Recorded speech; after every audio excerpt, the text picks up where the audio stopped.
Isang mapagpalang araw po sa inyong lahat, mga minamahal naming taga-subaybay. Muli, narito na naman ang inyong lingkod upang samahan kayo sa isang panibagong kwentong susubok sa tibay ng ating mga puso.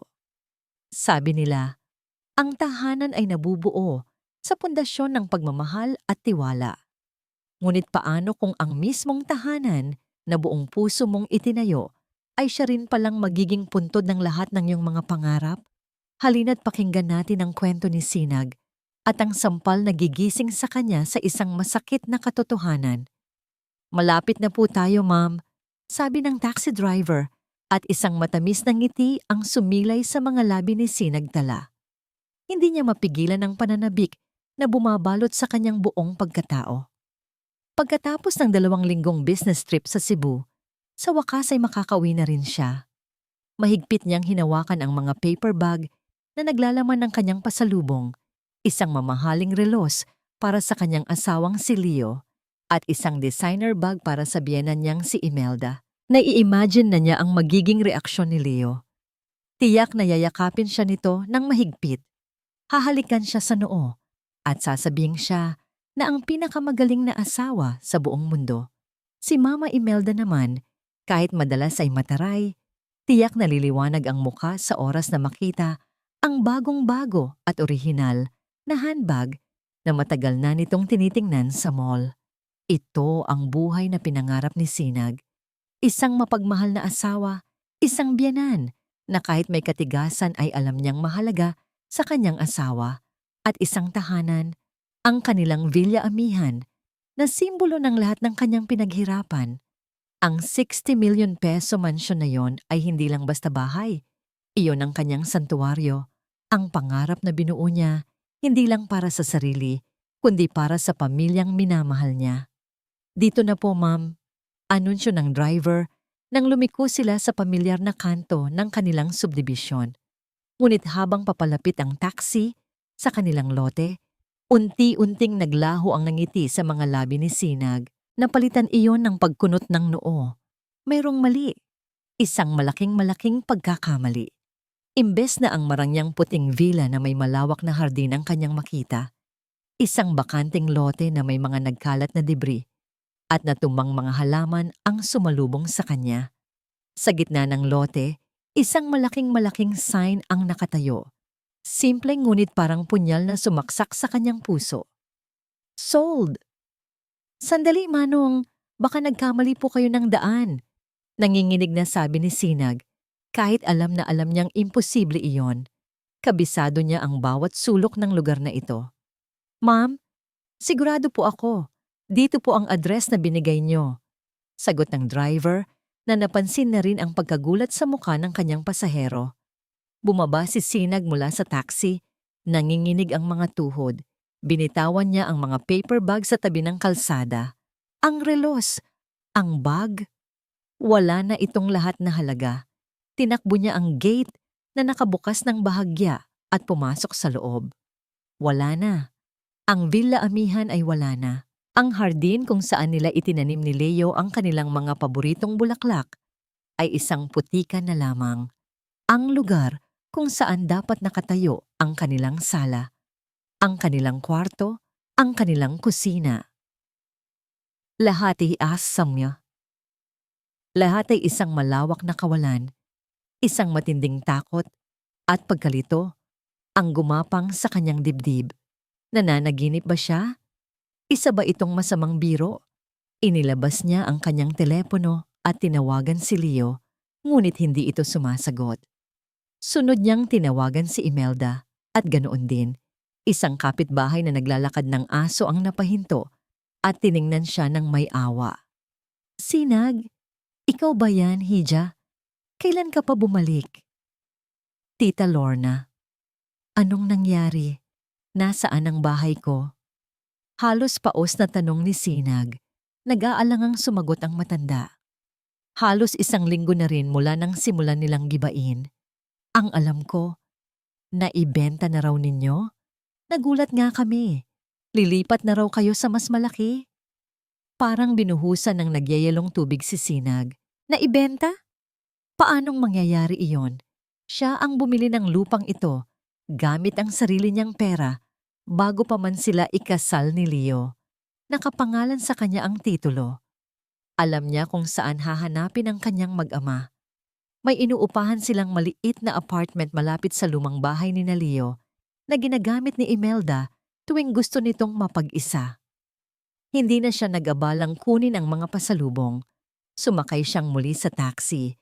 Ang puso niya'y kumakabog na parang isang tambol na gustong kumawala sa kanyang dibdib. Pagdating niya sa apartment, malakas niyang kinalampag ang pinto. Si Imelda na nakasuot ng sedang duster at may mga alahas pa sa katawan, ang nagbukas nito. Nagulat itong makita siya. "Sinag, anong ginagawa mo dito? Akala ko ba, nasaan ang bahay ko, ma?" Walang paligoy-ligoy na tanong ni Sinag. Ang boses niya'y nagbabantang bumigay anumang oras. Tinaasan siya ng kilay ni Imelda. "Anong klaseng tanong yan? Pumasok ka nga muna at huwag kang gumawa ng eksena dito." Pumasok si Sinag sa maliit at masikip na sala, isang malaking kabaliktaran ng maluwag nilang villa amihan. Nakita niya ang mga gamit nila, ang kanilang TV, ang kanilang sofa, ang kanilang mga palamuti na nagsisiksikan sa maliit na espasyo. "Ang bahay ko, Mama Imelda. Bakit wala na? Bakit may nakalagay na sold?" Pag-uulit niya, ang luha ay nagsisimula nang mamuo sa kanyang mga mata. Isang mapanuyang tawa ang kumawala sa bibig ng kanyang biyenan. "Hay, nako. Sa lahat ng pinaghirapan namin ni Leo para ayusin ang mga papeles, ngayon ka pa darating para magtanong? Naibenta na, Sinag. Kailangan ni Leo ng puhunan para sa bago niyang business venture. Hindi mo ba kayang suportahan ang asawa mo?" "Suporta? Ibinigay ko ang lahat. Ang bahay na yon, pera ko ang ginamit doon. Walang kahit isang sentimo na galing sa inyo." Sigaw ni Sinag, hindi na napigilan ang galit. "At paano ninyo naibenta? Nakapangalan sa akin ang lahat. Hindi maari. Maliban na lang kung..." Natigilan si Sinag. "Ang pirma. Ang kanyang pirma. Pinfalsify ninyo ang pirma ko." Nanginginig niyang akusasyon. Ang mukha ni Imelda ay biglang nagbago. Nawala ang pagkukunwari at lumabas ang tunay na kulay nito. Isang mukhang puno ng pagkamuhi at inggit. "Huwag kang magsalita na parang utang namin sa'yo ang lahat. Babae ka." Sigaw ni Imelda. "Kung hindi dahil sa anak ko, sino ka ba? Isa ka lang ambisyosang probinsyana. Ang bahay na yon ay para sa kinabukasan ng anak ko, hindi para sa ipagyabang mo." At pagkatapos, isang bagay na hindi inaasahan ni Sinag ang nangyari. Sa bilis ng pangyayari, isang malutong na sampal ang dumapo sa kanyang pisngi. Napakalakas nito, sapat para mapaatras siya ng isang hakbang. Naramdaman niya ang init at hapdi sa kanyang balat, ngunit mas masakit ang kirot na gumuhit sa kanyang puso. "Huwag na huwag mo akong sasagot-sagutin ng ganyan," mariing sabi ni Imelda. Ang mga matay nag-aapoy sa galit. Sakto namang bumukas ang pinto ng kwarto at lumabas si Leo na halatang kagigising lang. Nakita niya ang eksena, ang namumulang pisngi ni Sinag, ang galit na mukha ng kanyang ina. Isang maliit na pag-asa ang sumibol sa puso ni Sinag. Si Leo, ang kanyang asawa. Tiyak na ipagtatanggol siya nito. "Leo," sabi niya, ang boses ay basag na. "Tingnan mo ang ginawa ng mama mo at ang bahay natin, ang villa amihan. Sinabi niyang binenta na raw ninyo. Sabihin mong hindi totoo. Mahal ko. Please." Lumapit si Leo, ngunit hindi sa kanya. Lumapit ito sa tabi ng kanyang ina. Walang emosyon ang kanyang mukha, walang awa, walang pagmamahal. Tiningnan lang niya si Sinag na parang isa itong estranghero. "Bakit, Leo? Bakit? Umiiyak na tanong ni Sinag. Ang kanyang buong mundo ay guguho na. Ibinaba ni Leo ang kanyang tingin, hindi kayang salubungin ang mga mata ng asawa. At sa isang malamig at walang kaluluwang boses, sinabi niya ang mga salitang tuluyang wawasak sa natitirang pag-asa ni Sinag. Basta makinig ka na lang kay mama. Ang mga salitang yon ni Leo ay parang isang malakas na kulog na bumasag sa buong kalangitan ni Sinag. Basta makinig ka na lang kay mama. Hindi yon pakiusap. Iyon ay isang utos, isang hatol. Hindi na siya sumagot. Wala nang salitang maaaring lumabas sa kanyang bibig na makakapantay sa sakit na nararamdaman niya. Tinalikuran niya ang mag-inang nagkatinginan na parang sila ang biktima sa sitwasyon. Dahan-dahan siyang naglakad palabas ng apartment. Bawat hakbang ay parang may bigat na 1,000 libra. Paglabas niya sa kalsada, kasabay ng pagsara ng pinto sa kanyang likuran, ay ang pagbuhos ng isang malakas na ulan. Tila nakikidalamhati ang langit sa kanyang sinapit. Ngunit hindi niya ininda ang mga patak na bumabasa sa kanyang buhok at damit. Naglakad siya ng walang tiyak na direksyon. Ang mga luhay malayang dumadaloy sa kanyang pisngi, nakikisabay sa agos ng ulan. Hindi niya alam kung gaano siya katagal na naglakad. Ang isip niya ay isang blangkong papel na sinulatan ng paulit-ulit na mga tanong. Bakit? Paano? Saan ako nagkulang? Ang mga paa niya, na tila may sariling isip, ay dinala siya pabalik sa lugar kung saan dating nakatayo ang kanyang mga pangarap. Bumalik siya sa bakanting lote ng Villa Amihan. Umupo siya sa maputik na lupa, sa mismong lugar kung saan dapat sana ay naroon ang kanilang grand staircase. Niyakap niya ang kanyang mga tuhod at hinayaan ang sarili na malunod sa pighati. Dito, sa ilalim ng buhos ng ulan, sa gitna ng nawasak niyang paraiso, bumalik ang lahat ng alaala. Naalala niya ang araw na una nilang nakita ang lupang ito. Mahigpit ang hawak ni Leo sa kanyang kamay.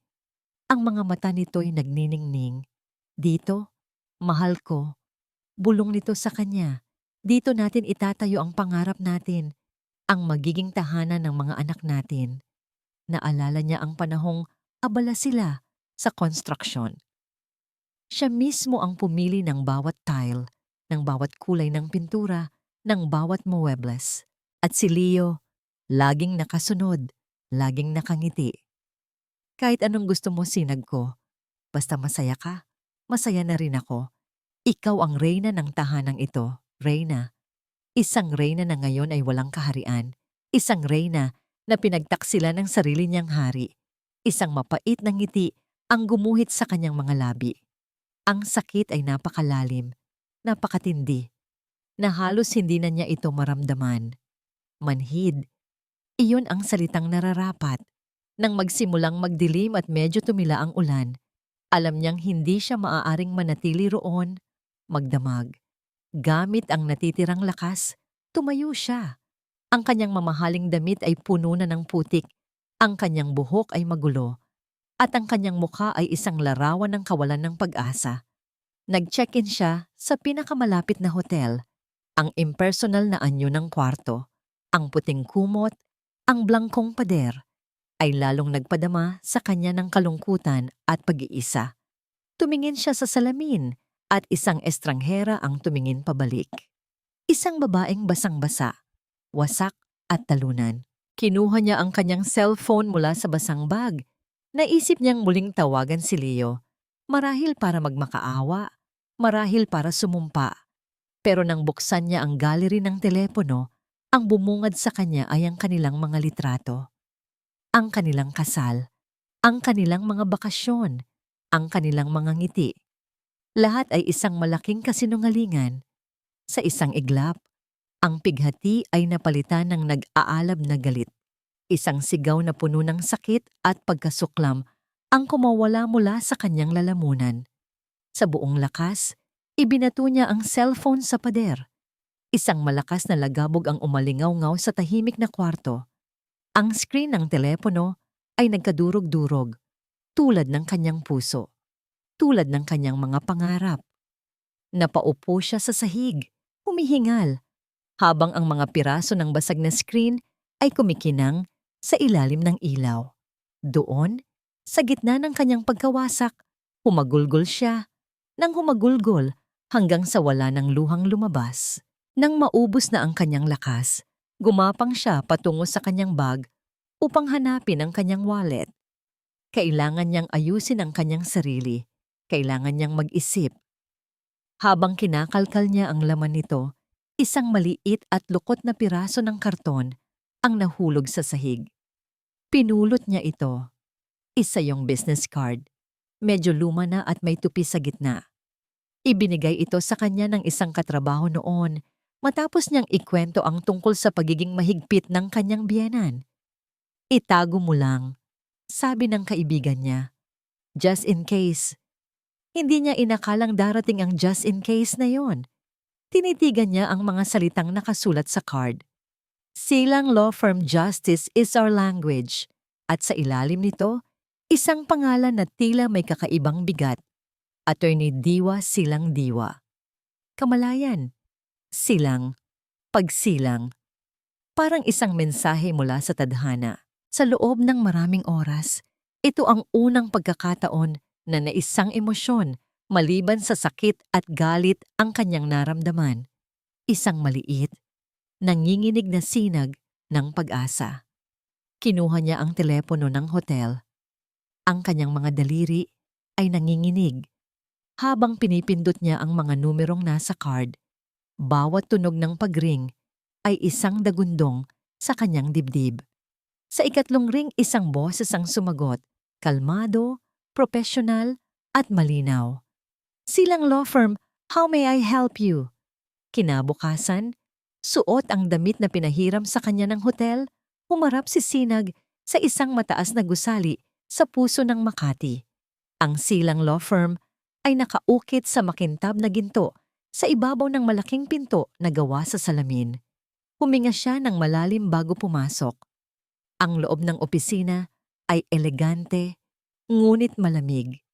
Ang sahig ay gawa sa kumikinang na marmol, ang mga pader ay salamin, at ang mga naglalakihang abstract painting ay nagbibigay ng pakiramdam na siya ay nasa isang art gallery, hindi isang law firm.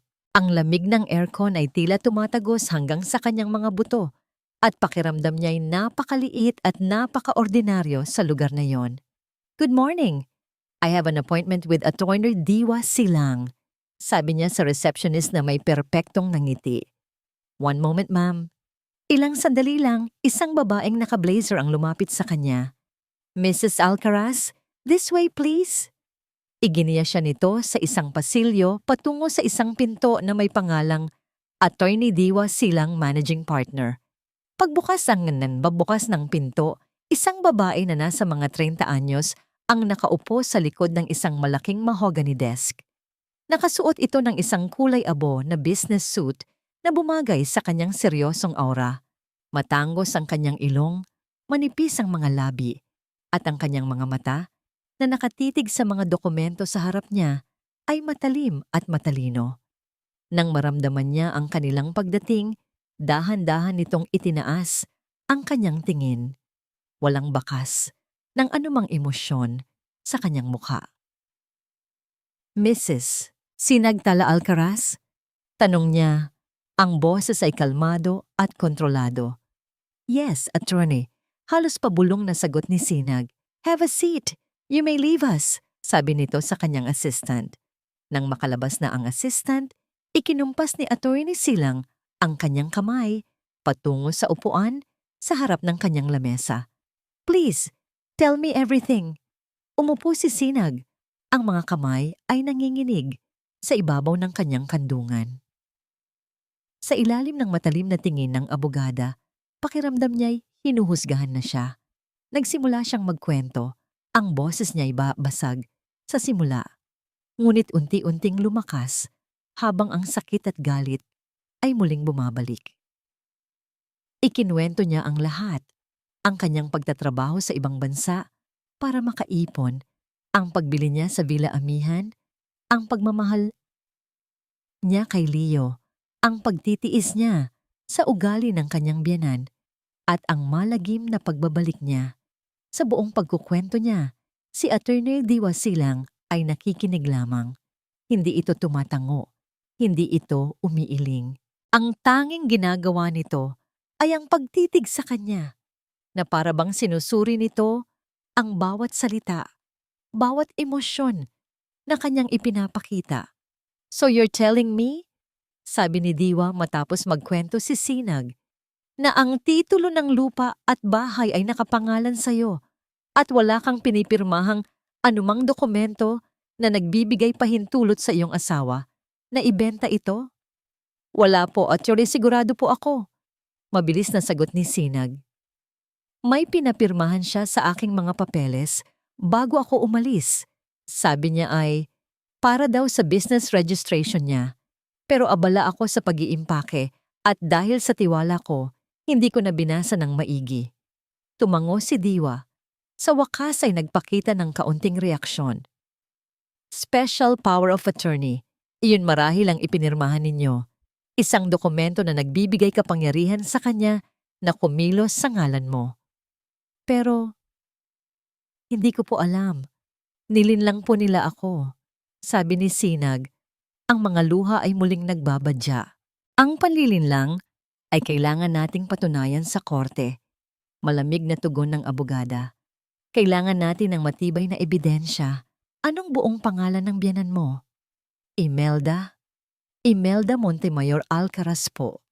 Sa pagbanggit ng buong pangalan ng kanyang biyanan, napansin ni Sinag ang isang bahagyang pagbabago sa postura ni Attorney Silang. Isang segundo lang itong tumagal. Isang mabilis na kislap sa kanyang mga mata. Isang halos hindi mapansing pagtiim ng kanyang bagang. Bago ito bumalik sa dati nitong malamig na profesionalismo. Napakabilis nito na inisip ni Sinag na baka guni-guni niya lang iyon. I see, sabi lang ni Diwa, bago kinuha ang isang ballpen at nagsulat sa isang notepad. Okay, Mrs. Alcaraz, tinatanggap ko ang kaso mo. Isang malaking bigat ang tila nawala sa dibdib ni Sinag. Sa wakas, may kakampi na siya. Sa salamat po, attorney, anong inauna nating gagawin? Tumayo si Attorney Silang at lumakad patungo sa bintanang salamin na may tanawin ng buong syudad. Unang hakbang, magpa-file tayo ng petition for injunction sa korte. Hihilingin nating i-freeze ang lahat ng bank accounts ni Leo Alcaraz at Imelda Alcaraz. Kung ang pera mula sa pagbenta ng bahay mo ay nandoon pa, hindi nila yon magagalaw. Posible po ba yon? Gulat na tanong ni Sinag. Humarap si Diwa sa kanya at sa unang pagkakataon, isang maliit, halos hindi ngiti, ngunit isang ekspresyon ng matinding kumpiyansa ang nakita ni Sinag sa mukha nito. Sa batas, maraming posible, Mrs. Alcaraz, lalo na kung alam mo kung paano ito gamitin. Tumayo na rin si Sinag. Pakiramdam niya'y nabuhayan siya ng loob. Isang bagong lakas ang dumaloy sa kanyang mga ugat. Hindi na siya ang babaeng wasak na umiiyak sa ilalim ng ulan kagabi. Sinamahan siya ni Diwa palabas ng opisina. Pagdating nila sa pinto, huminto ito at hinarap siyang muli. Ang mga mata nito ay seryoso at puno ng isang bagay na hindi pa nakikita ni Sinag kanina. Isang matinding determinasyon. Mrs. Alcaraz, sabi nito sa isang matatag at may diin na boses. Hindi lang natin babawiin ang bahay mo. Sisiguraduhin nating pagsisisihan nila ang araw na kinalaban kanila. Ang umaga ay dapat sanang puno ng pagdiriwang para kay Leo Alcaraz. Nakaupo siya sa isang mamahaling coffee shop, kaharap ang dalawang potensyal na mamumuhunan para sa kanyang pinapangarap na tech startup. Ang presentasyon niya ay naging matagumpay. Ang mga investor ay halatang humanga sa kanyang mga planong itinayo sa pundasyon ng 60 milyong pisong hindi naman kanya. Excellent proposal, Mr. Alcaraz, sabi ng isa sa mga investor, isang matandang lalaking may makapal na salamin. We'll have our team review the numbers, but I must say, we are very interested. Isang ngangiti ng tagumpay ang namutawi sa labi ni Leo. Thank you, sirs. I assure you, this venture will redefine the industry. Sa gitna ng kanilang pag-uusap, biglang nag-vibrate ang kanyang telepono. Isang tawag mula sa kanyang bank manager. Magalang siyang nagpaalam at sinagot ang tawag. "Hello, Mr. Tan. Napatawag ka?" Masiglang bati ni Leo. Ngunit ang boses sa kabilang linya ay seryoso at walang bahid ng anumang pagbati. "Mr. Alcaraz, good morning. I'm calling to inform you that we have just received a court order.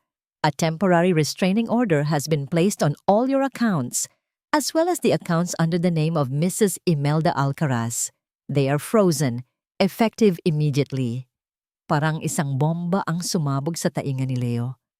Nanlamig ang kanyang buong katawan at ang hawak niyang tasa ng kape ay halos mabitawan niya. Ano? Frozen? Bakit? Paanong nangyari iyon? "The order was filed by a certain Attorney Wasilang on behalf of your wife, Mrs. Sinag Tala Alcaraz." Paliwanag ng manager.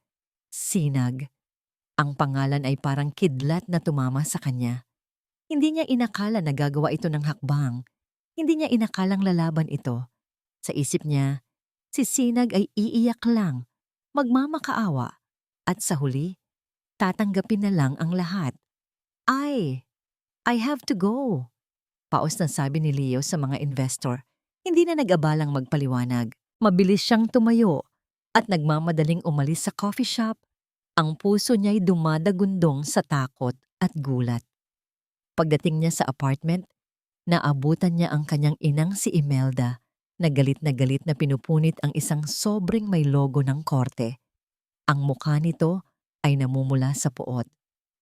"Ang walang hiyang babaeng iyon!" Sigaw ni Imelda nang makita si Leo. "Nag-file siya ng kaso. Naglakas loob siyang kalabanin tayo." "Mama, the bank, they froze our accounts. Lahat ng pera, Mama, hindi natin magagalaw." Takot na sabi ni Leo. Ang boses niya'y nanginginig. "Ang mga investor? Paano na ang startup ko? Paano na ang mga pangarap ko?" "Mga pangarap mo?" Humalakhak si Imelda ng mapakla. "Wala kang pangarap kung wala ako, Leo. Ako ang gumawa ng paraan para makuha mo ang puhunan na yan." Pero paano niya nalaman? Paano niya nagawa to nang ganito kabilis? Tanong ni Leo. Gulong-gulo ang isip. May abogado siya. Isang attorney na diwa silang. Sigaw ni Imelda. Dinuruduro ang papel na hawak. Sino ba yon? Marahil isa lang yang abogadong walang pangalan na naghahangad sumikat. Ngunit sa kabila ng kanyang mga salita, may takot na gumuhit sa mga mata ni Imelda. Hindi niya inaasahan ang ganitong klase ng ganti. Para sa kanya, si Sinag ay isang maamong tupa na madali lang kontrolin. Hindi niya naisip na ang tupang iyon ay magiging isang lobo. "Anong gagawin natin, Ma?" Tanong ni Leo. Ang kanyang pagkalalaki ay biglang naglaho at napalitan ng pagiging isang batang takot na naghahanap ng kasagutan sa kanyang ina. Huminga ng malalim si Imelda. Pilit na pinapakalma ang sarili. Ang galit sa kanyang muka ay dahan-dahang napalitan ng isang malamig at kalkuladong ekspresyon. Lumapit siya kay Leo at hinawakan ito sa magkabilang balikat. "Makinig ka sa akin, anak," mariin niyang sabi. "Huwag kang matakot. Isa lang itong pagsubok. Ang kasalanan ay wala sa atin. Ang kasalanan ay nasa kanya. Iniwan ka niya. Pinabayaan ka niya. Masyado siyang abala sa kanyang karera at kinalimutan niyang maging isang asawa." Hinahaplos ni Imelda ang pisngi ng anak. Ang kanyang mga salita ay parang lason na unti-unting pumapasok sa isipan ni Leo. Tayo ang biktima dito, Leo. At iyon ang ipapakita natin sa lahat. Kinuha ni Imelda ang kanyang telepono at may dinial na numero. Isang kaibigan niya na nagtatrabaho sa isang online news publication. "Hello, Cynthia. Kumusta, amiga?" Malambing na bati ni Imelda sa kabilang linya. "May ipapakiusap sana ako sa'yo. Meron kasi akong kwento na, sa tingin ko, ay magugustuhan ng mga readers mo. Tungkol ito sa isang kaawa-awang anak na lalaki at ang kanyang malupit at walang pusong asawa." Ibinaba ni Imelda ang tawag pagkatapos ng ilang minuto. Isang nangiting demonyo ang gumuhit sa kanyang mga labi. Hinarap niya si Leo na nakatingin sa kanya ng may halong paghanga at takot. Tingnan natin kung paano siya lalaban. Bulong ni Imelda, ang boses ay puno ng kamandag kapag ang buong mundo ay sukdulan ng galit sa kanya. Isang sinag ng araw mula sa siwang ng kurtina ang gumising kay Sinag. Sa unang pagkakataon sa loob ng ilang araw, nakaramdam siya ng bahagyang kapayapaan. Ang pagkakaroon ng isang kakampi, tulad ni Attorney Diwa Silang, ay nagbigay sa kanya ng lakas ng loob na harapin ang bukas. Inabobot niya ang kanyang bagong biniling cellphone sa bedside table na isipang tingnan ng oras. Ngunit pagbukas niya ng social media, isang agos ng notifikasyon ang bumungad sa kanya. Daan-daan, libo-libo. Mga friend requests, mga mensahe, mga tag. Nagtaka siya. Anong nangyayari?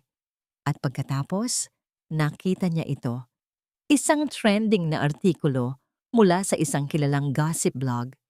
Ang titulo pa lang ay parang sampal na dumapo sa kanyang natutulog na diwa. Successful businesswoman iniwan ang asawa at ipinalayas ang biyenan sa sariling bahay? Nanginginig ang kanyang mga kamay habang binubuksan ang link. Ang artikulo na hindi nagbanggit ng kanyang buong pangalan ngunit malinaw na tumutukoy sa kanya base sa mga detalye ay nagpinta ng isang larawan na kasinungalingan. Isinulat dito kung paano ang isang ambisyosang asawa na mas inuuna ang karera ay pinabayaan ng kanyang masipag at mapagmahal na asawa. Ikinuwento nito kung paano, sa sobrang kasakiman, ay ipinagkait niya ang tulong pinansyal para sa pangarap na negosyo ng kanyang kabiyak. Ang pinakamasakit na bahagi ay ang paglalarawan sa kanya bilang isang walang pusong manugang na sinigaw-sigawan at ipinalayas ang kanyang matanda at mabait na biyenan na wala ng ibang hangad kundi ang mapabuti ang buhay ng kanyang nag-iisang anak. Hindi makapaniwala si Sinag sa kanyang nababasa. Ito ay isang kumpletong kabaliktaran ng katotohanan. Ngunit ang mga tao sa comment section ay naniwala. Kawawang lalaki. Lahat na lang ng babae ngayon, pera lang ang habol.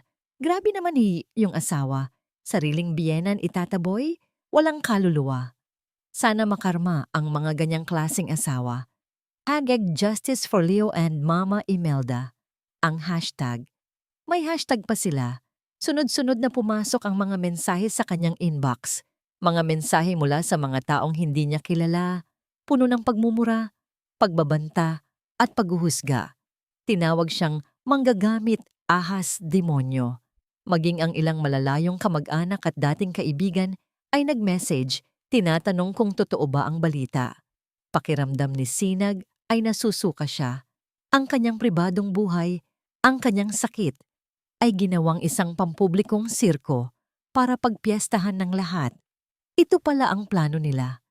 Ang sirain hindi lang ang kanyang mga ari-arian, kundi pati na rin ang kanyang pangalan at pagkatao. Sa gitna ng kanyang pagkasindak, tumunog ang kanyang telepono. Si Attorney Diwa Silang. Sinag, sabi ng abogada sa kabilang linya. Ang boses ay kalmado ngunit may diin. Nakita ko na. Huwag kang sasagot sa kahit kanino. Huwag kang mag-post ng kahit ano. Intindihin mo, ito ay isang desperadong hakbang. At tuya mo, ang buong mundo?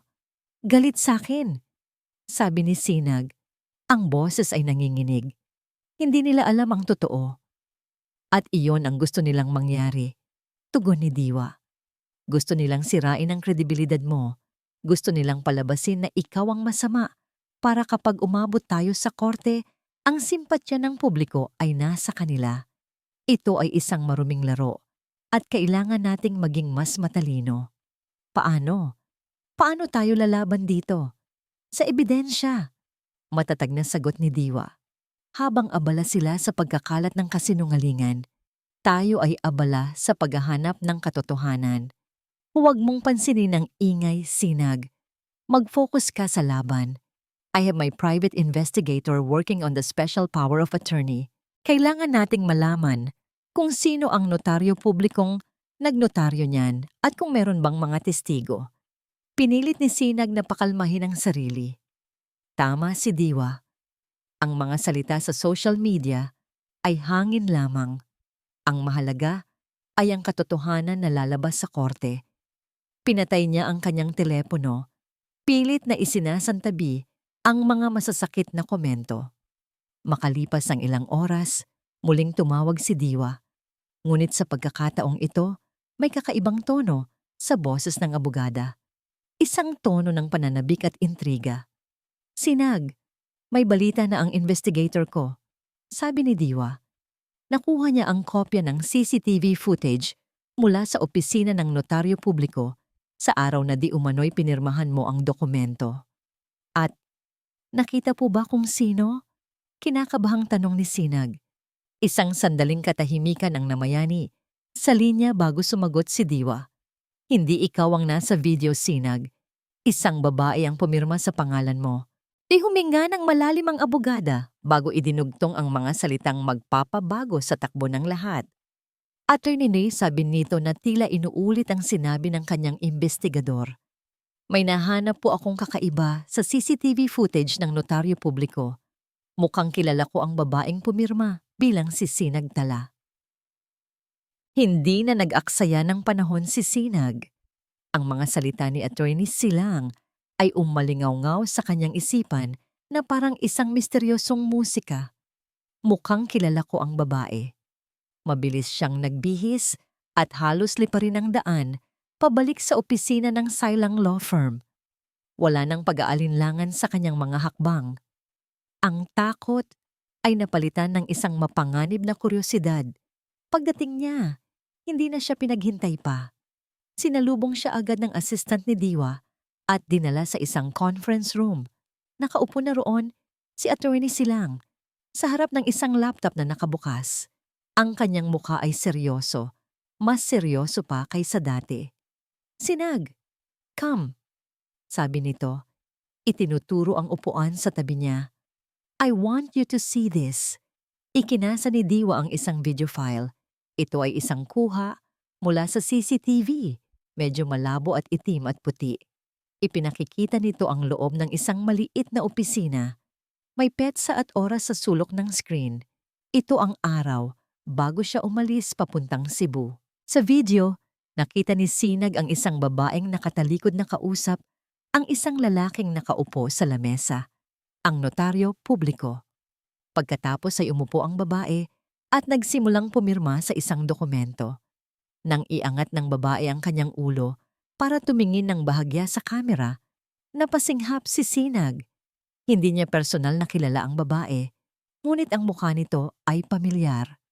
Isa ito sa mga malalayong kamag-anak ni Imelda na madalas nilang makita sa mga family reunion, isang pinsan sa pagkadalaga na laging nakasunod at nakangiti sa kanyang biyenan. Kilala mo ba siya? Tanong ni Diwa. Ang kanyang mga mata ay nakatutok hindi sa screen, kundi sa reaksyon ni Sinag. Hindi ko alam ang pangalan niya. Umiling si Sinag. Pero kamag-anak siya ni Mama Imelda. Pinsan niya yata. Exactly, maring sabi ni Diwa bago i-pause ang video at humarap ng buo kay Sinag. Ang propesyonal na maskara na laging suot ng abogada ay tila nagkaroon ng lamat. Sa ilalim nito, may isang emosyong matagal nang nakatago. Isang bagay na mas malalim at mas personal. Sinag, nagsimula si Diwa sa isang mahinang boses, may kailangan kang malaman. Ang kasong ito, para sa akin, hindi lang ito tungkol sa bahay mo o sa perang ninakaw sa'yo. Napakunot ang noo ni Sinag. Naguguluhan siya sa biglaang pagbabago ng tono ng kanyang abogada. May ikukwento ako sa'yo. Pagpapatuloy ni Diwa, ang kanyang tingin ay lumayo, na para bang tumatanaw sa isang malayong nakaraan. Maraming taon na ang nakalipas. May isang kaibigan ng ate ko. Bata pa lang sila. Sila na ang laging magkasama. Lumaki silang nangangarap na ikasal sa simbahan at bumuo ng sarili nilang pamilya. Si Diwa ay huminga ng malalim na para bang ang bawat salita ay may dalang bigat. Ang lalaki ay mabait, masunurin sa magulang At mahal na mahal ang ate ko. Ngunit ang ina ng lalaki ay hindi gusto ang ate ko para sa kanya. Para sa ina, ang pamilya namin ay hindi kasing yaman o kasing influential ng pamilya nila. Ang ate ko ay hadlang sa kanyang mga ambisyon para sa kanyang anak. Isang malamig na kaba ang gumapang sa dibdib ni Sinag. May isang bagay sa kwentong ito na napakapamilyar. Ginamit ng ina ang lahat ng paraan para paghiwalayin sila. Sabi ni Diwa, ang kanyang boses ay may bahid na ng galit. Gumawa siya ng mga kwentong hindi totoo. Siniraan niya ang ate ko sa lalaki. Sinabing may iba itong kalaguyo. Nagbayad siya ng mga tao para guluhin ang buhay ng ate ko. Ginawa niya ang lahat. Tumigil si Diwa at isang butil ng luha ang pumatak mula sa kanyang mata. Isang bagay na hindi inakala ni Sinag na makikita niya kailanman. Mabilis niya itong pinunasan. Sa huli, nagtagumpay siya. Ang lalaki na sa sobrang pagmamahal sa ina ay naging bulag sa katotohanan, ay naniwala sa mga kasinungalingan. Iniwan niya ang ate ko nang walang anumang paliwanag. Gumuho ang mundo ng ate ko. Umalis siya ng bansa para takasan ang sakit at kahihiyan, at ang ina, ang masamang ina, ay nakamit ang kanyang gusto. Tumingin si Diwa ng diretso sa mga mata ni Sinag. Kilala mo kung sino ang lalaking tinutukoy ko, hindi ba? Hindi makapagsalita si Sinag. Ang kanyang puso ay tumitibok ng napakabilis. Ang mga piraso ng palaisipan ay unti-unting nabubuo sa kanyang isipan. Hinawakan ni Diwa ang kamay ni Sinag. Ang kamay ng abogada ay malamig. Ang lalaking iyon ay si Leo Alcaraz. Parang huminto ang pag-ikot ng mundo para kay Sinag. At ang babaeng sinira niya ang buhay ay ang ate ko. Pagtatapos ni Diwa, ang boses ay puno ng sakit at puot na naipon sa loob ng maraming taon. Kinuha niya ang kanyang wallet at inilabas mula roon ang isang luma at kupas na litrato. Isang litrato ng isang mas batang Leo, nakangiti, katabi ang isang magandang babae na may mga matang puno ng buhay. Ito si Clarissa Silang, ang ate ko. Ngayon, naiintindihan na ni Sinag ang lahat. Ang kislap sa mga mata ni Diwa nang una niyang marinig ang pangalan ni Imelda. Ang matinding determinasyon nito. Ang pangako nitong ipaghihiganti siya. Hindi ito isang simpleng kaso ng abogado at kliyente. Ito ay isang pagtutuos. Isang hustisya na matagal nang ipinagkait. Sinusubaybayan ko na ang pamilya Alcaraz sa loob ng maraming taon, pag-amin ni Diwa. Hinihintay ko lang ang tamang pagkakataon. Hinihintay ko na gumawa si Imelda ng isang malaking pagkakamali na siyang magiging katapusan niya. At ikaw, Sinag. Ikaw ang pagkakataong yon. Ikaw ang naging susi. Itinaas ni Sinag ang kanyang tingin mula sa litrato at sinalubong ang mga mata ni Diwa. Ang luha sa kanyang mga mata ay hindi na luha ng pighati, kundi luha ng isang bagong tuklas na tapang. Hindi na siya nag-iisa sa laban na ito. Mayroon siyang isang kakampi na ang sugat ay kasing lalim ng sa kanya. Kung ganon, ate na bisi na mo. Kaya ka, sabi ni Sinag, ang kanyang boses ay matatag at puno ng determinasyon na hindi niya kailanman naramdaman noon. Let's not just take back my house. Let's take back everything your sister lost. Para kay Diwa Silang, ang batas ay isang chessboard. Ang bawat kaso ay isang laro kung saan ang pinakamatulin mag-isip at pinakamatapang gumawa ng hakbang ang siyang nananalo. Ngunit ang laban na ito, ang laban para kay Sinag at para sa kanyang kapatid na si Clarissa, ay hindi na laro. Ito ay isang digmaan.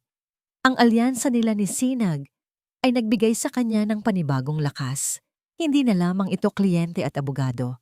Isa na itong kasunduan ng dalawang pusong sinugatan ng iisang pamilya. Kinabukasan, ipinatawag ni Diwa ang kanyang pinagkakatiwalaang private investigator, isang dating pulis na nagngangalang Rico. Sa loob ng kanyang opisina, inilatag niya ang plano. Nestor Ramos, sabi ni Diwa, ipinakita kay Rico ang litrato ng isang nasa katanghaliang gulang na lalaki. Siya ang nagnotaryo ng pekeng Special Power of Attorney. Malinis ang record niya sa Integrated Bar, pero walang taong perpekto. Hanapin mo ang kahinaan niya. Utang, babae, bisyo, lahat. Kailangan ko ng alas laban sa kanya. Consider it done, attorney, sagot ni Rico bago umalis.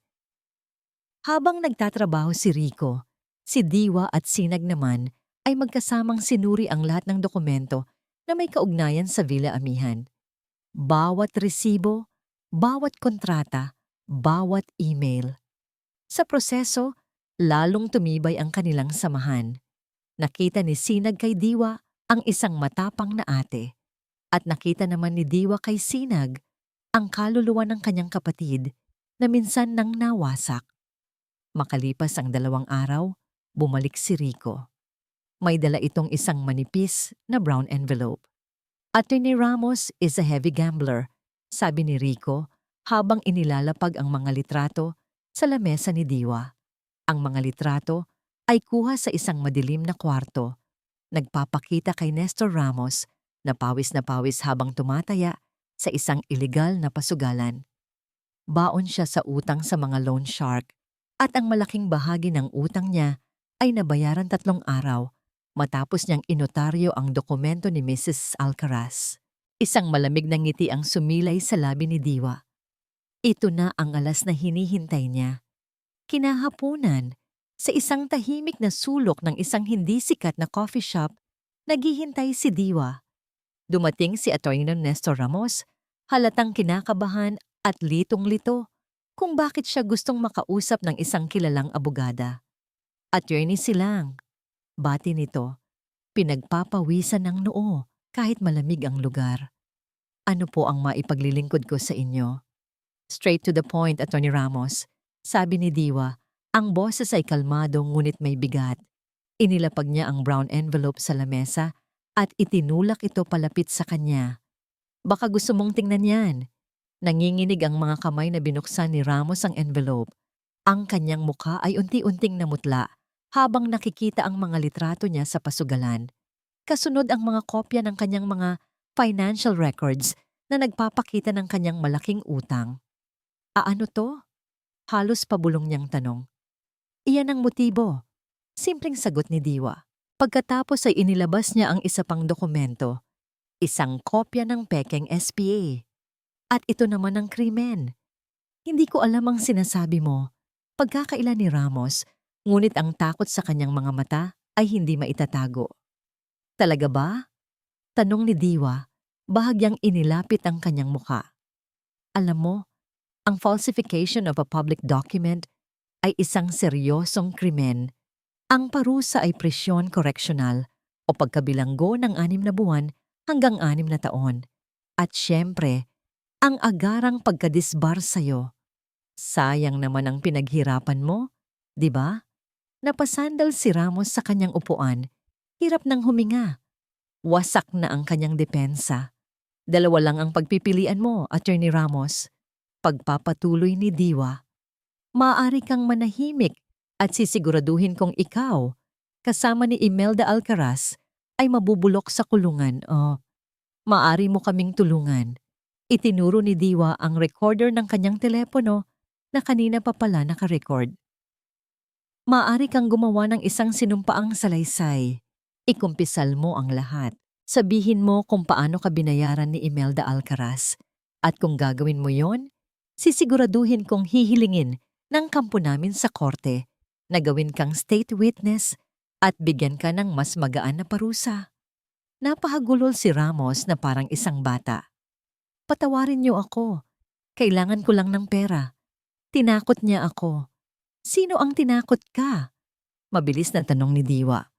Si Mrs. Imelda. Umiiyak na sagot ni Ramos. Alam niyang may problema ako sa pera. Siya ang nag-alok. Malaking halaga ang binigay niya sa akin. Nakahinga ng maluwag si Diwa. Nasa kanila na ang testigo. Ngunit ang susunod na sinabi ni Ramos ang mas nagpatibay sa kanilang kaso at kasabay nito ay nagdulot ng panibagong panganib. May isa pa kayong dapat malaman.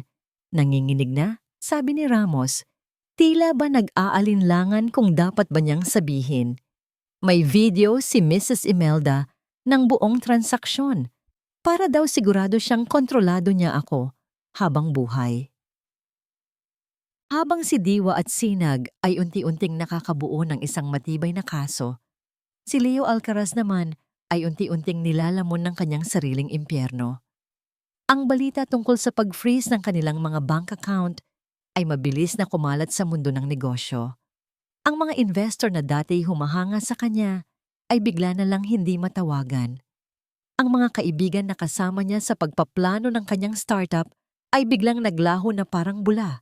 Ang 60 milyong piso na akala niya ay susi sa kanyang tagumpay ay naging isang sumpa na nagkulong sa kanya sa isang hawlang gawa sa takot at kahihiyan.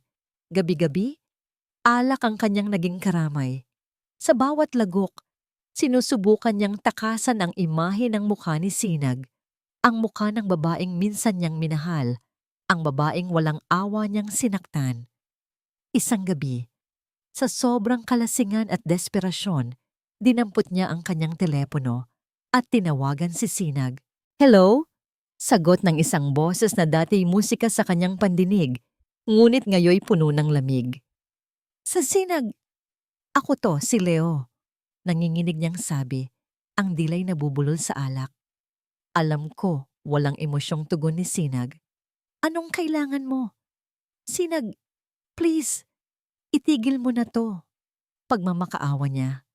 "Bawiin mo na ang kaso. Wasak na ang buhay ko, ang mga pangarap ko. Wala na. Hindi mo ba ako kayang patawarin?"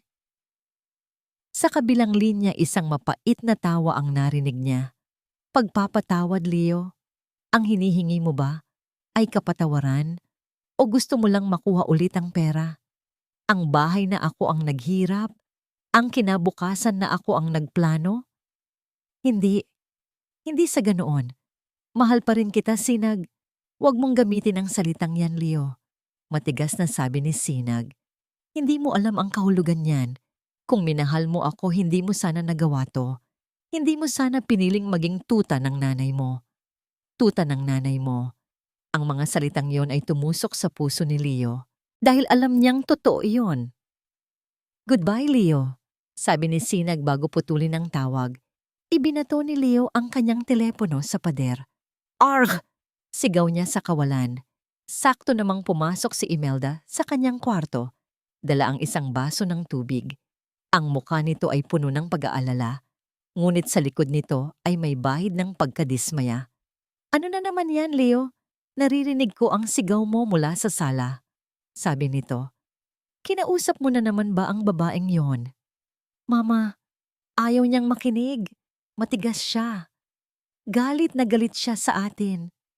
Umupo si Imelda sa tabi ng kanyang anak at hinaplos ang buhok nito tulad ng ginagawa niya noong bata pa si Leo. "Siyempre, galit siya dahil natalo siya. Huwag kang mag-alala, anak. Hindi tayo pababayaan ng hustisya. Tayo ang biktima dito." Ngunit sa isip ni Leo, alam niyang hindi sila ang biktima. Sila ang kontrabida. At sa unang pagkakataon, nagsimula siyang mag-isip para sa kanyang sarili. Kailangan niyang gumawa ng paraan. Kailangan niyang mahanap ang kahinaan ni Sinag.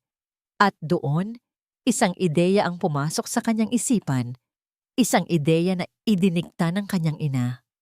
"Mama," sabi niya, "may susi pa ba tayo sa apartment na tinutuluyan ni Sinag ngayon?" Isang kakaibang nangiti ang sumilay sa labi ni Imelda. Alam niya ang tumatakbo sa isip ng kanyang anak. Kinuha niya ang kanyang bag at inilabas mula roon ang isang susi. "Gusto kong hanapin mo ang kahit anong bagay na magagamit natin laban sa kanya," utos ni Imelda. "Mga liham, mga diary, kahit ano. Baka may tinatago siyang ibang lalaki. Gamitin mo ang utak mo, Leo. Ito na ang pagkakataon mong patunayan na hindi ka mahina." Kinagabihan, Dala ang susi at ang basbas ng kanyang ina, tinungo ni Leo ang kondominium kung saan pansamantalang naninirahan si Sinag. Ginamit niya ang fire exit para maiwasan ang gwardiya sa lobby. Tahimik niyang pinihit ang susi sa seradura. Bumukas ang pinto. Madilim at tahimik ang loob ng apartment. Alam niyang nasa isang meeting si Sinag kasama si Diwa. Nagmamadali siyang pumasok at sinimulan ang kanyang paghahalongkat. Binuksan niya ang mga drawer, ang aparador, ang mga kahon. Hinanap niya ang anumang bagay na makakasira kay Sinag. Ngunit wala siyang nakita. Ang tanging nandoon ay mga damit, mga libro, at mga gamit na nagpapaalala sa kanya kung gaano kasimple at kabuting tao ang babaeng kanyang sinira. Sa ilalim ng kama, nakita niya ang isang maliit na baul, ang kanilang memory chest. Binuksan niya ito at tumambad sa kanya ang mga lumang litrato nila, mga love letter na isinulat niya para kay Sinag noong sila'y magkasintahan pa, mga tiket ng sine mula sa kanilang unang date. Isang matinding pagsisisi ang bumalot sa kanya. Napaupo siya sa sahig, hawak ang kanilang mga alaala. Anong ginawa niya? Anong klaseng halimaw siya? Ngunit huli na ang lahat.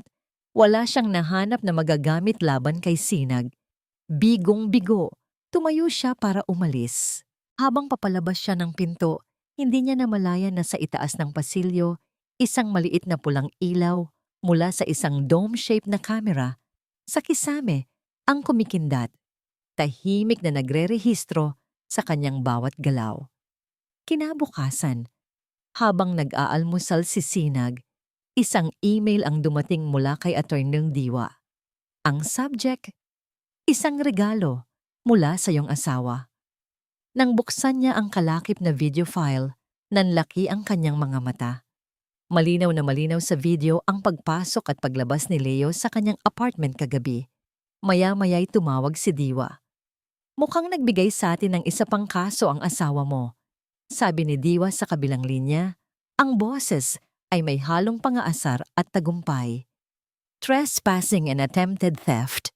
Ang balita tungkol sa pag-file ng panibagong kaso laban kay Leo para sa trespassing ay ang huling dagok na tuluyang nagpaguho sa natitirang pag-asa ng mag-ina. Ang social media campaign nila ay unti-unting nawalan ng bisa. Ang mga taong dati kumakampi sa kanila ay nagsimula ng magduda. Ang dating imahe ng naaping asawa at ina ay napalitan ng imahe ng desperadong magnanakaw. Alam ni Imelda na nauubusan na sila ng oras at baraha.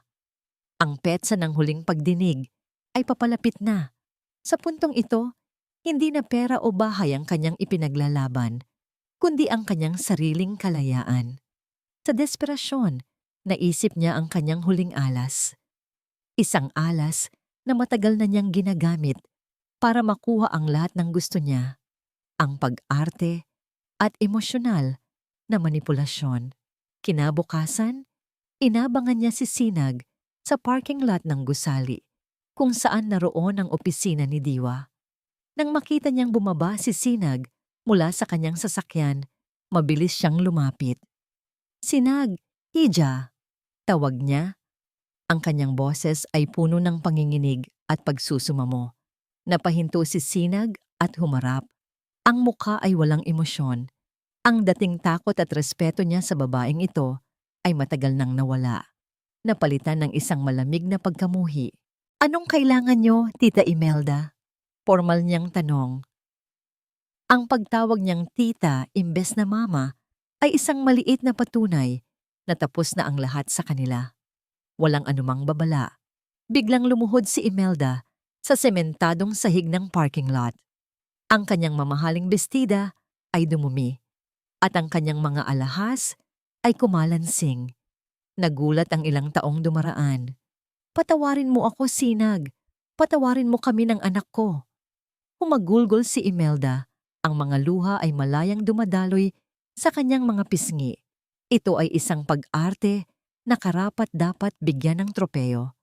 Nagkamali ako. Nabulag ako sa pagmamahal ko sa aking anak. Ang tanging gusto ko lang naman ay ang magkaroon siya ng magandang kinabukasan. Hindi ko sinasadyang saktan ka. Maniwala ka sa akin. Tinitigan lang siya ni Sinag. Hindi siya gumalaw. Hindi siya nagsalita. Hinayaan niya lang itong ilabas ang lahat ng kanyang drama. Naalala mo ba, Hija? Pagpapatuloy ni Imelda, gumagapang palapit sa mga paa ni Sinag. Noong una kitang makilala, nakita ko sa iyo ang isang mabuting babae para kay Leo. Mahal na mahal kita na parang tunay na anak. Patawarin mo ako kung naging mahigpit ako. Takot lang akong mawala sa akin ang nag-iisa kong anak. Pakiusap, Sinag. Bawiin mo na ang kaso. Huwag mong hayaang makulong ang matanda ng tulad ko. Huwag mong sirain ang buhay ni Leo. Isang mahabang katahimikan ang namayani sa pagitan nila. Ang tanging maririnig lang ay ang mga hikbi ni Imelda. Pagkatapos ng tila isang kawalang hanggan, dahan-dahang yumuko si Sinag. Hindi para tulungang tumayo si Imelda, kundi para maging magkapantay ang kanilang mga mata. Tapos na po ba ang palabas? Tanong ni Sinag. Ang boses ay mahinahon, ngunit may talim na parang isang bagong hasang patalim. Natigilan si Imelda. Ang kanyang pag-iyak ay biglang naputol. Alam niyo, tita, pagpapatuloy ni Sinag, minsan naniwala ako sa mga luha ninyo. Minsan naniwala akong mahal niyo ako. Pero ang panloloko parang baso. Kapag nabasag na, kahit anong gawin mong pagdikit-dikit, hinding-hindi na maibabalik sa dati. Laging may lamat. Tumayo si Sinag ng tuwid, tinitingnan mula sa itaas, ang babaeng minsan niyang tinuring na pangalawang ina. Ang pagpapatawad ay para sa mga taong tunay na nagsisisi, tita, hindi para sa mga natatakot lang mahatulan ng korte. Isang malamig na kaba ang naramdaman ni Imelda, nabigo ang kanyang huling plano. Ang maamong tupa ay isa na ngang tunay na Leona. Magkita na lang po tayo sa korte, sabi ni Sinag, bago tinalikuran si Imelda na nakaluhod pa rin sa sahig. Ang mukha ay isang maskara ng pagkagulat at pagkabigo. Habang naglalakad si Sinag palayo, ang galit ni Imelda ay sumabog. Tumayo ito, ang mga matay nag-aapoy. Hindi pa tayo tapos sa mga Sinag. Pagsisisihan mo ito. Pagsisisihan mong kinalaban mo ako. Sigaw nito, ngunit hindi na lumingon pa si Sinag. Nang gabing iyon, sa kanyang apartment, tumayo si Sinag sa harap ng bintana. Pinagmamasdan ang mga ilaw ng syudad. Ang babaeng umiiyak sa ilalim ng ulan ay wala na. Ang babaeng nagmamakaawa ay naglaho na. Sa kanyang refleksyon sa salamin, nakita niya ang isang babaeng buo, matatag at handa. Handa na siyang harapin ang araw ng paghuhukom para tuluyan ng isara ang pinakamasakit na kabanata ng kanyang buhay. Ang loob ng korte ay malamig at puno ng tensyon. Sa isang panig, nakaupo si Sinag Tala kasama si Attorney Diwa Silang. Si Sinag ay nakasuot ng simpleng puting bestida, isang simbolo ng kalinisan at katotohanan. Si Diwa naman, sa kanyang itim na business suit, ay parang isang general na handa nang sumabak sa huling digmaan. Sa kabilang panig, nakaupo si Imelda at Leo Alcaraz. Si Imelda ay nakasuot ng itim na para bang nagluluksa na sa kanyang nalalapit na pagkatalo. Si Leo naman ay mukhang mas matanda ng 10 taon. Ang kanyang mga mata ay walang buhay at laging nakayuko. Nagsimula ang paglilitis. Ang abogado ni Imelda, isang matandang lalaki na kilala sa kanyang mga madramang taktika, ay sinubukang ipinta si Sinag bilang isang asawang walang utang na loob at isang sinungaling. Ngunit bawat akusasyon niya ay mahinahong sinasagot at pinabubulaanan ni Diwa gamit ang mga matitibay na ebidensya. Your Honor, sabi ni Diwa nang siya na ang tumayo, wala na po kaming ibang ipipresenta kundi ang katotohanan. Ang una niyang tinawag sa witness stand ay ang expert on question documents. Pinatunayan ng eksperto, gamit ang mga scientific analysis, na ang pirma sa special power of attorney ay peke at malayong-malayo sa tunay na pirma ni Sinag. Sumunod, ang pinakamatinding dagok.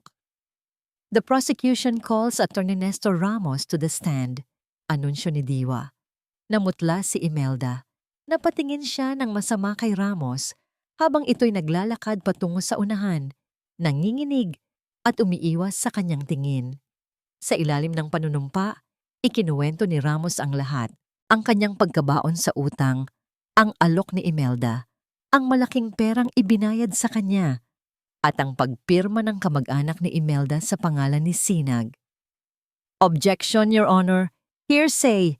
Sigaw ng abogado ni Imelda. Sustained, sabi ng hukom. Pero Attorney Ramos, meron ka bang ebidensya sa iyong mga sinasabi? Dito na pumasok ang huling alas ni Diwa. Your Honor, sabi ni Diwa nang may ngiti ng tagumpay. Wala na pong mas titibay na ebidensya kaysa sa isang video. With the court's permission, we would like to present a video evidence na kuha mula sa isang source na nais manatiling confidential. Nagkatinginan ang lahat. Pumayag ang hukom. Isang malaking screen ang ibinaba mula sa kisame. At doon, sa harap ng buong korte, ipinalabas ang isang malinaw na video na kuha mula sa isang cellphone. Ang video ay nagpapakita ng eksena sa loob ng opisina ni Ramos.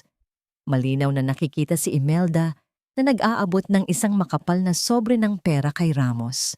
Pagkatapos ay pumasok ang kanyang pinsan at pumirma sa dokumento.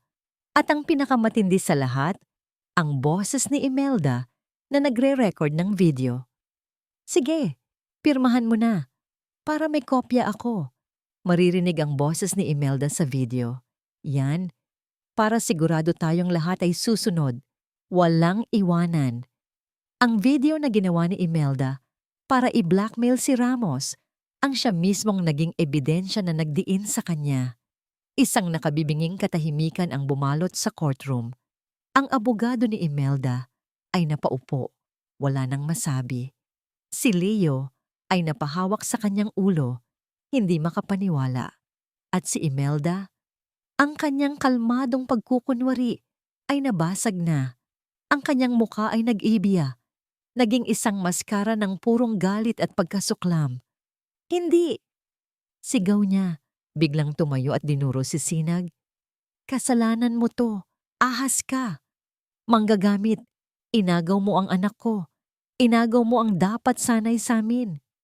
Mrs. Alcaraz, sit down. Utos ng hukom. Ngunit hindi na siya nakinig. Tuluyan na siyang nasiraan ng bait.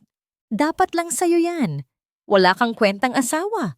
Walang kwentang manugang. Ako ang dapat nagmamay-ari ng lahat ng yan. Ako.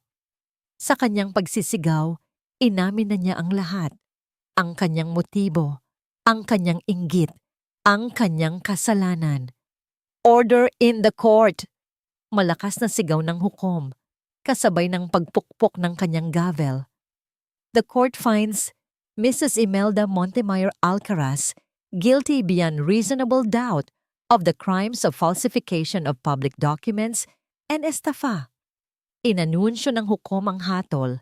Ang kontrata ng pagbebenta ng Villa Amihan ay pinawawalang bisa at si Imelda Alcaraz ay hinahatulan ng maraming taong pagkabilanggo. 2 pulis ang lumapit para pusasan si Imelda habang dinadaan siya sa gitna. Napahinto siya sa tapat ni Leo na nakatulala pa rin. Hinawakan niya ito ng mahigpit sa braso. Kasalanan mo lahat ito. Sigaw niya sa mukha ng sarili niyang anak. Ang boses ay puno ng kamandag. Mahina ka. Kung naging tunay ka lang na lalaki, hindi sana tayo umabot dito. Mahina ka. Dinala na ng mga pulis si Imelda papalabas. Ang mga salitang iyon ang huling narinig ni Leo mula sa inang kanyang sinamba. At sinunod, nang walang pag-aalinlangan. Iyon ang naging ganti sa kanyang katapatan. Tumingin si Sinag kay Leo. Sa mga mata nito, wala siyang nakitang galit o pagmamahal. Ang tanging nakita niya ay awa. Awa para sa isang lalaking nawala ang lahat dahil hindi ito natutong tumayo sa sarili niyang mga paa. Nang matapos ang lahat, nilapitan ni Diwa si Sinag. Sa labas ng courtroom, sa gitna ng mga nagkakagulong reporter, Niyakap ni Diwa ang kanyang kliyente, ang kanyang kaibigan, ang kanyang kakampi. Tapos na, Sinag. Bulong ni Diwa. Nanalo tayo. Sa wakas, pagkatapos ng mahabang panahon, isang tunay na ngiti ang sumilay sa mga labi ni Sinag. Oo, nanalo sila. Hindi lang ng isang kaso, kundi ng isang laban para sa katotohanan, para sa katarungan, at para sa kanilang mga nasirang puso. Ilang linggo matapos ang paglilitis, ang usap-usapan tungkol sa iskandalo ng pamilya O.D. Alcaraz ay unti-unting humupa. Ang katotohanan ay lumabas at ang pangalan ni Sinag ay nalinis. Ang mga taong dating humusga sa kanya ay siya namang humanga sa kanyang katatagan. Ang huling sinulid na nag-uugnay sa kanyang dating buhay ay ang proseso ng kanilang diborsyo. Mabilis itong natapos. Walang naging pagtutol mula sa panig ni Leo. Wala na rin naman siyang maipaglalaban pa. Bago tuluyang maghiwalay ng landas, pumayag si Sinag sa hiling ni Leo na mag-usap sila sa huling pagkakataon. Nagkita sila sa isang maliit at tahimik na coffee shop, isang lugar na malayo sa kanilang dating mundo. Ang Leo na dumating ay ibang-iba na. Ang dating kumpiyansa at yabang ay napalitan ng isang abang-anyo. Payat ito, may malalalim na eye bags, at ang kanyang mga damit ay simple na lamang. Ang 60 million peso man ay isa na ngayong anino ng kanyang dating sarili. Salamat sa pagpunta mo, sabi niya. Hindi makatingin ng diretso kay Sinag. Walang anuman, sagot ni Sinag. Ang boses ay kalmado. Wala nang galit. Wala nang sakit. Tanging isang pakiramdam ng pagtanggap na lamang ang naroon. Kumusta na si Tita Imelda? Tanong niya, hindi dahil sa pag-aalala, kundi dahil iyon ang tamang itanong. Nasa kulungan, mapait na sagot ni Leo. Hindi niya ako kinakausap. Ako raw ang sinisisi niya sa lahat. Isang katahimikan ang namayani. Si Sinag ay humigop ng kanyang kape, naghihintay. Sinag, nagsimula si Leo. Ang boses ay nanginginig. Alam kong huli na ang lahat. Alam kong wala akong karapatan. Pero gusto kong malaman mo, nagsisisi ako. Araw-araw, gabi-gabi. Pinagsisisihan ko ang lahat. Tumingin siya sa wakas kay Sinag. Ang kanyang mga mata ay puno ng luha. Naging mahina ako. Naging duwag. Hinayaan kong diktahan ni Mama ang buong buhay ko. At dahil doon, nawala sa akin ang pinakamahalagang tao sa buhay ko. Nawala ka sa akin. Hinawakan niya ang kamay ni Sinag na nakapatong sa lamesa. Please, bigyan mo ako ng isa pang pagkakataon. Magbabago ako. Ipinapangako ko. Magsisimula tayo ulit. Dahan-dahang binawi ni Sinag ang kanyang kamay. Tinitigan niya si Leo. Hindi na bilang asawa, kundi bilang isang tao na naligaw ng landas. Leo, mahinahon niyang sabi, pinapatawad na kita. Isang kislap ng pag-asa ang sumilay sa mga mata ni Leo. Ngunit agad din itong naglaho sa mga sumunod na salita ni Sinag. Pinapatawad kita, hindi para sa'yo, kundi para sa sarili ko. Pagpapatuloy niya. Pinapatawad kita para mapalaya ko na ang sarili ko sa galit at sakit. Kailangan kong magpatawad para makapagpatuloy ako sa buhay. Pero ang sinasabi mong pagpapatuloy, hindi na ba ako kasama roon? Umiling si Sinag, isang maliit at malungkot na ngiti ang gumuhit sa kanyang labi. Ang tiwala, Leo, ay parang salamin.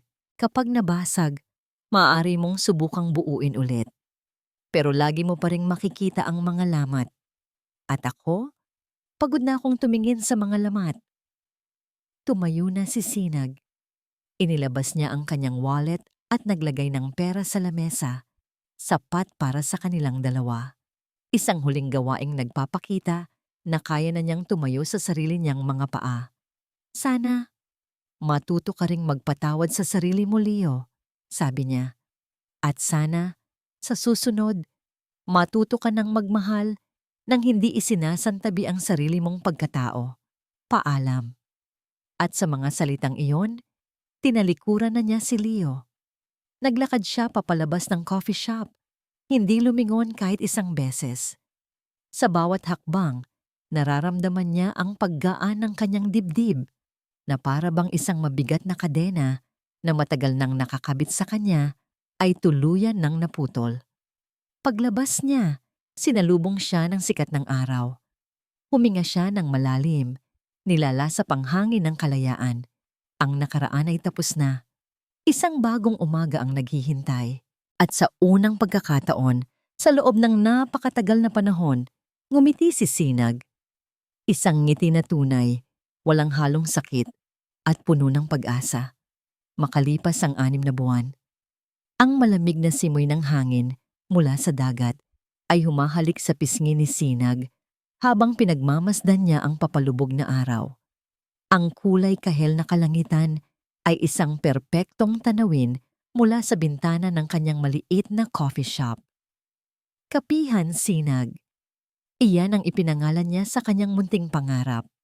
Matapos maibalik sa kanya ang pera mula sa pagkakabenta ng Villa Amihan, ipinagbili niya ang lote. Ayaw na niyang balikan pa ang mga alaala roon. Sa halip, ginamit niya ang pera para bumili ng isang maliit na pwesto sa isang tahimik na bayan sa tabi ng dagat, malayo sa magulo at mapanghusgang syudad. Dito, natagpuan niya ang kapayapaang matagal na niyang hinahanap. Ang bawat araw niya ay simple lang.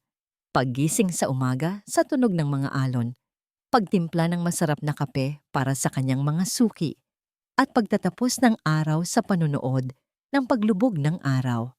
Isang kartero ang pumasok sa kanyang shop at iniabot sa kanya ang isang maliit na sobre. Isa iyong postcard. Pagtingin niya sa larawan, isa iyong magandang tanawin mula sa Santorini, Greece. Pagbaliktad niya, nakita niya ang pamilyar na sulat kamay ni Diwa. Sinag, kumusta ka na? Sana ay nasa mabuti kang kalagayan. Nandito kami ngayon ni Ate Clarissa. Unti-unti, sabay naming binubuo ang mga nasira sa kanya. Mahabang proseso, pero ang mahalaga, magkasama kami. Salamat sa iyo. Kung hindi dahil sa katapangan mo, marahil ay hindi pa rin namin nakakamit ang hustisyang ito. Nagmamahal, Diwa. Napangiti si Sinag habang binabasa ang sulat. Masaya siyang malaman na si Diwa at ang kapatid nito ay nasa landas na rin ng paghilom. Ma'am Sinag, ang sarap po talaga ng kape ninyo. Sabi ng isang customer, isang batang estudyante na laging tumatambay sa kanyang shop para mag-aral. At ang ganda po dito, napaka-peaceful. Salamat. Nakangiting sagot ni Sinag. Bumalik ka ulit ha? Sa isang sulok ng shop, bukas ang isang maliit na telebisyon. Nagbabalita ito tungkol sa mga pangyayari sa bansa. Sa isang iglap, isang pamilyar na mukha ang lumabas sa screen. Si Leo Alcaraz, ngunit hindi na siya ang CEO ng isang promising startup. Ang balita ay tungkol sa mga manggagawa sa isang construction site na humihingi ng mas mataas na sahod. At si Leo, suot ang isang hard hat at pawis na pawis, ay isa sa mga construction worker na kinakapanayam. Hindi na kumibot ang puso ni Sinag. Wala nang galit, wala nang awa. Tiningnan niya lang ito na parang isang estranghero. Dahan-dahan, kinuha niya ang remote control at inilipat ang channel. Lumabas siya ng kanyang coffee shop at tumayo sa dalampasigan. Di naman niya ang buhangin sa kanyang mga paa at ang malamig na tubig na humahampas dito. Ang babaeng minsan ay naniwala na ang kanyang halaga ay nakasalalay sa pagmamahal ng isang lalaki ay wala na. Ang babaeng inakala na ang isang mansyon ay simbolo ng kaligayahan ay naglaho na. Ang babaeng nakatayo ngayon sa kanyang harapan ay si Sinag Tala. Isang sinag na dumaan sa pinakamadilim na gabi, ngunit sa huli ay natagpuan ang sarili niyang liwanag. Hindi na siya isang bituin na umiikot sa mundo ng iba. Siya na mismo ang araw. Sa kanyang pag-iisa, sa kanyang kalayaan, sa kanyang kapayapaan, Natagpuan niya ang isang pag-ibig na walang sinuman ang makakayang nakawin, ang pag-ibig para sa kanyang sarili. Humugot siya ng isang malalim na hininga at habang pinapanood ang huling piraso ng araw na lumubog sa abot-tanaw, isang salita lang ang nasa kanyang isip, salamat.